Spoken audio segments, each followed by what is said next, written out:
হেফাজতে ইসলাম গঠন হলো যখন, তখন সারা দেশে নাস্তিক, বেঈমান এবং ওই স্বৈরাচারের দূষণরা একটা বলতো যে তোমরা আবার হেফাজত কি? হেফাজত তো আল্লাহ করবে।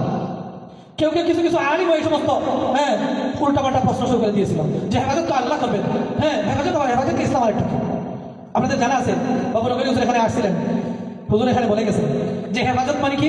হেফাজতের অর্থ হলো 5 ওয়াক্তের নামাজ আমরা সবাই পড়বো, এটা নামাজের হেফাজত, এটা দ্বীনের হেফাজত, ইসলামের হেফাজত।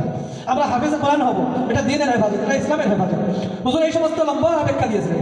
তো যাই হোক, হেফাজত আল্লাহ করবেন এটা ঠিক, কিন্তু আল্লাহ রাব্বুল আলামিন নিজে এখানে নেমে এসে কোরআনকে নিজে এসে এখানে কোরআন সংরক্ষণ করবেন না, বরং আল্লাহ রাব্বুল আলামিন মানুষদের মধ্যে কিছু মানুষ এমন তৈরি করবেন যারা নিজেরা কোরআন পড়বে, নিজেরা কোরআন পড়াবে, নিজেরা কোরআন মুখস্থ করবে, নিজেরা এর উপর আমল করবে, আর এই আমলের উপর কিছু মানুষদেরকে চালাবে, এবং কিছু মানুষ দেখা দেখি এবং শোনাশুনি এদের থেকে আমল শিক্ষা করে সারা জীবন কোরআনের উপর আমল করে করে এই দুনিয়া থেকে বিদায় নিবে।